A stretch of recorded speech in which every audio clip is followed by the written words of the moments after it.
morning sun had been off for some hours over the city of Jerusalem.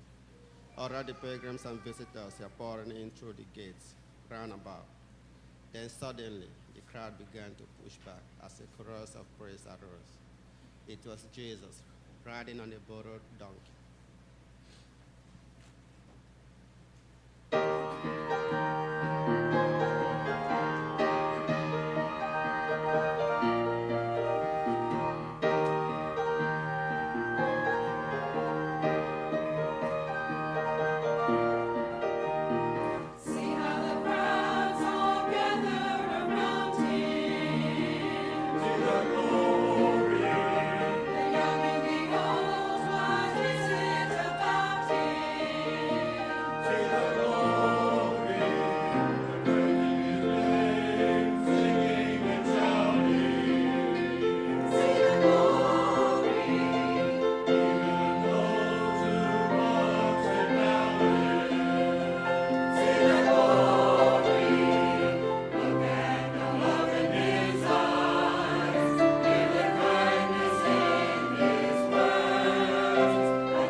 It was later that same week, and though it was never easy to make one's way through the crowd, it was especially difficult for a procession that started out from the governor's palace.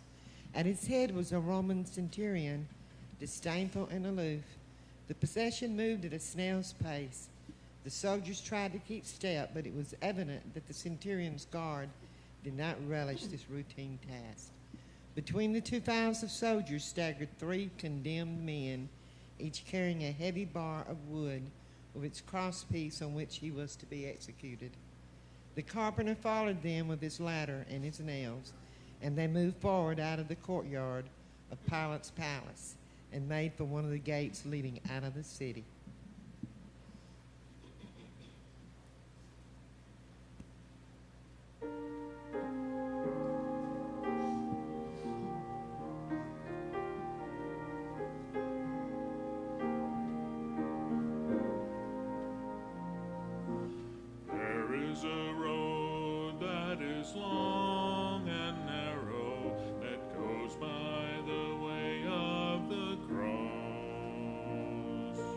Calls out to those who are willing to follow, no matter what the cost, where the weak and the strong can walk side by side, surrendering all to the cause of Christ.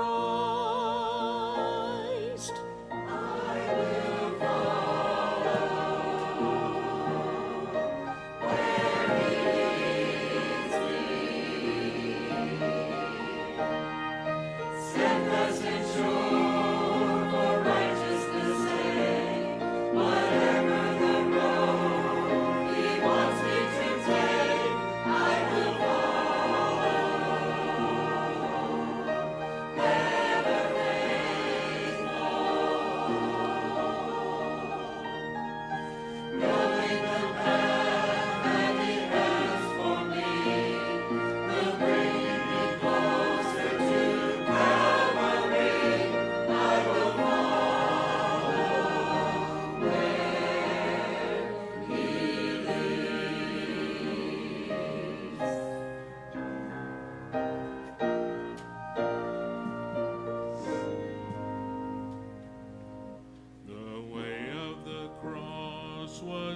road less traveled, as Christ made the journey alone. He carried the weight of the world on his shoulders as if it were his own. Though the burden was great, compassion shone through and opened the doorway for me and you. I will follow where he leads me. Steadfast and sure for righteousness' sake, whatever the road he wants me to take, I will follow, ever faithful, knowing the path that he has for me will bring me closer to Calvary. I will follow where he leads. Where he leads me, I will follow.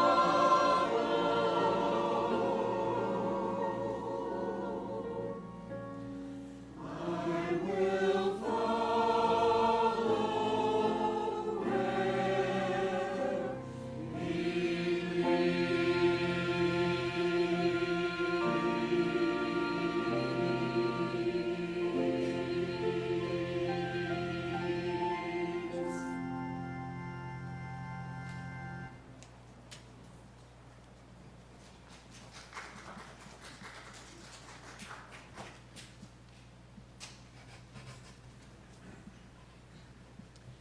The sun was hot.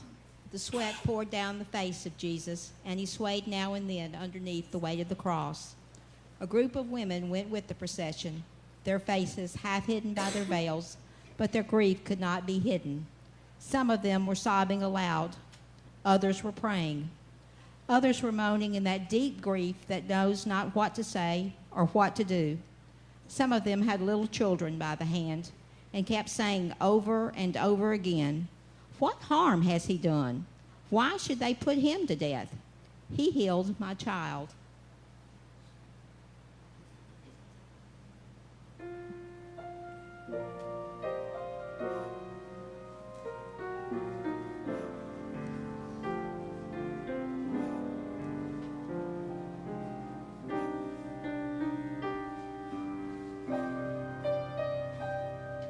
The crowd was growing restless in the noonday sun. I stood there feeling helpless, one of many who had come, believing in the stories of the miracles revealed, praying somehow in his presence my child would be healed. As the Savior passed before me with a faith I can't explain, all that was within me cried out in Jesus' name. With just one touch of his hand, there was healing. Just one touch of his hand, there was hope.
was needed to restore life again.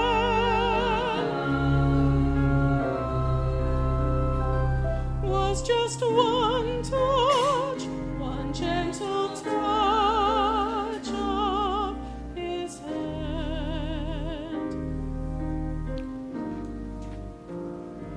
Just one touch, one gentle touch of his hand.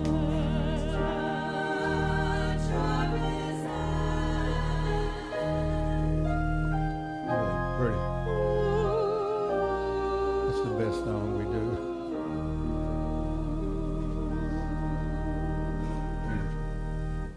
Amen and amen.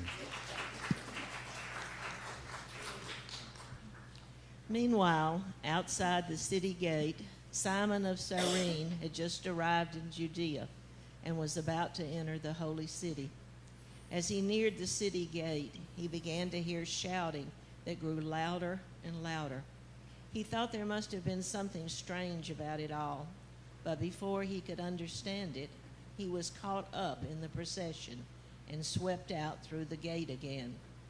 He had been captured by the procession, walking along beside the three men who staggered under the weight of crosses of heavy wood, on which Simon knew they were soon to be put to death. Perspiration moistened each drawn face, but that one to which he had been so attracted, that one that was strangely appealing, it was a face that arrested him, and Simon felt his gaze returning again and again to that one face. He noticed that blood was trickling down from the wounds in the brow, and then he saw what caused it. A twig of long-thorned briars twisted round in the shape of a crown and pushed down on the forehead.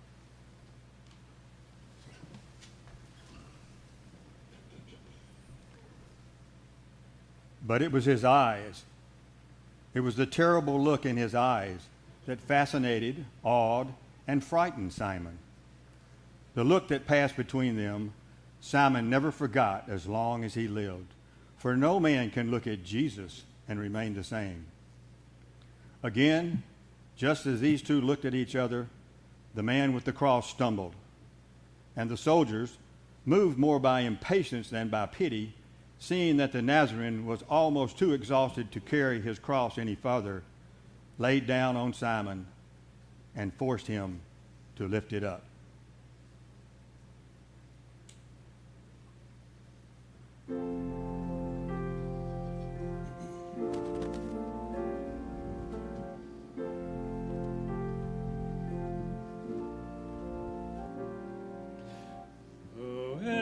This man, can someone tell me why I feel as if he knows me? Surely we have never met before. Yet I feel this strange compassion. Even now I long to ask him, what could he have done worth dying for? One look into his eyes revealed the truth. Though not a word was spoken, still somehow I knew.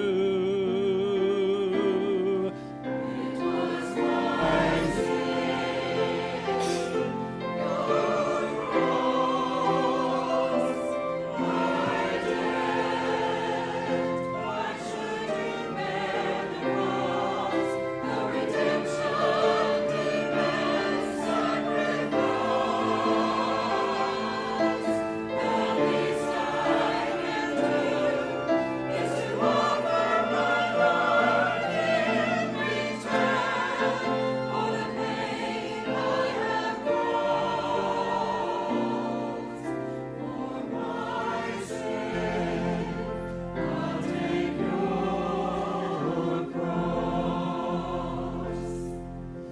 His shoulders stooped under the weight of a cross on which this man with the arresting face, was soon to die.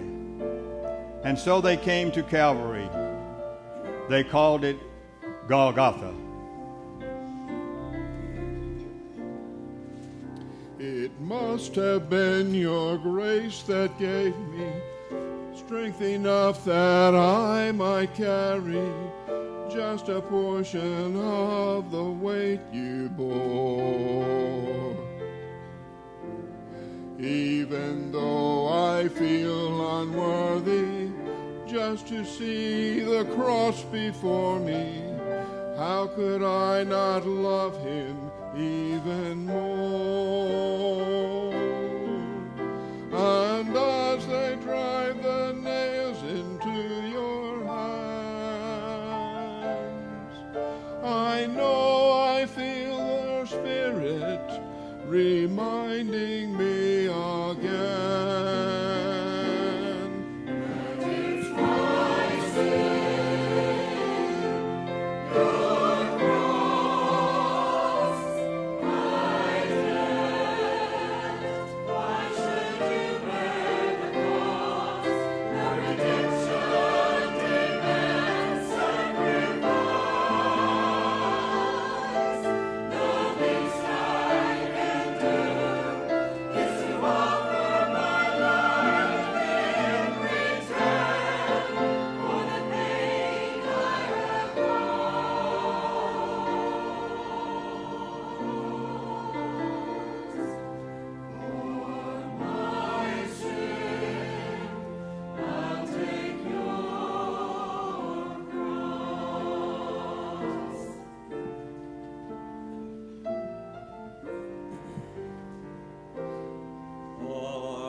Mi pecado, tu cruz.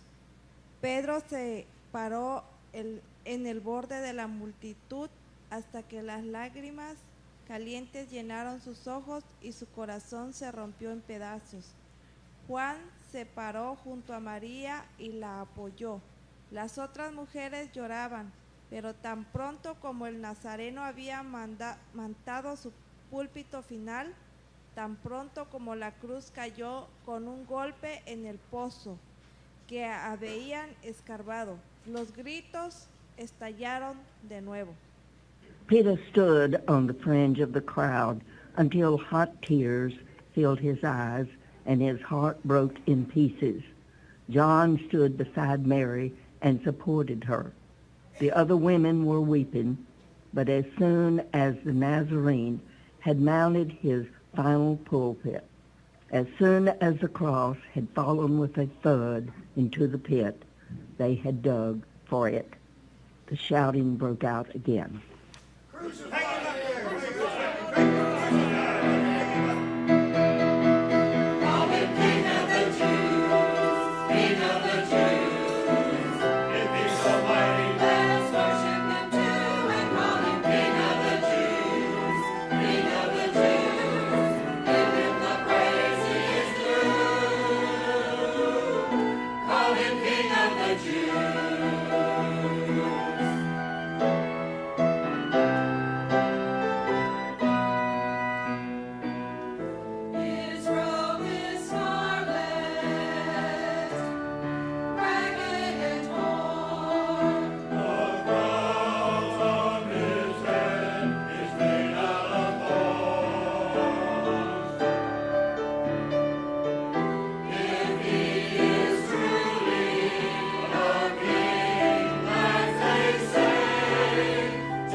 There were many among them who had accepted loaves and fishes at his hand, and now they shouted taunts at him.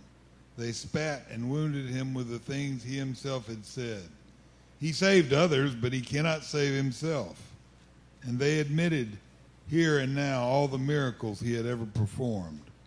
He had brought back the dead to life again. He had given sight to blind eyes. He had healed withered limbs.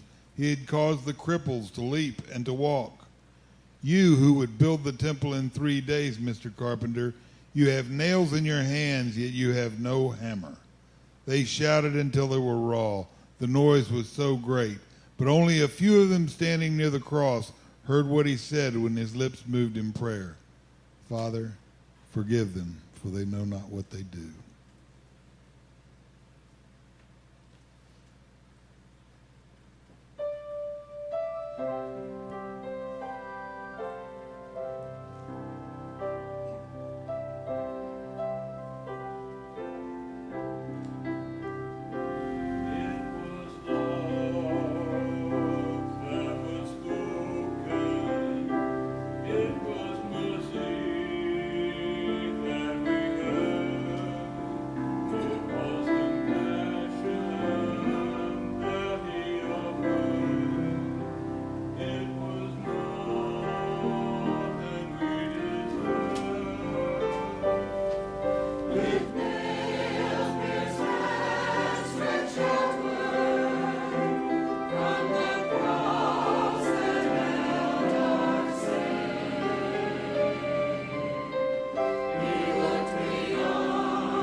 thunderstorm was blowing up from the mountains. The clouds hid the sun, and it was strangely dark. The people looked up at the sky and became frightened. Women took little children by the hand and hurried back to the city before the storm would break. It was an uncanny darkness. It had never been as dark before. Something terrible must be about to happen. Women stood praying for Jesus and for the thieves. The centurion was silent, although every now and then he would look up at Jesus with a strange look in his eyes. The soldiers were silent too. Their gambling was over. They had won and lost.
have passed away, but the rains of the century with our callous tears have not yet washed away the blood from the rotting wood of a disaster cross. Nor have the winds covered the footprints in the sand of Judah. Calvary still stands, and you and I erect the cross again and again, every time we sin. The hammer's blows are still echoing somewhere in the cavern of your heart and mine every time we deny him, every time we sin against him or fail to do what he commanded. He is being crucified again and again and again. Were you there when they crucified my Lord? I was. Were you?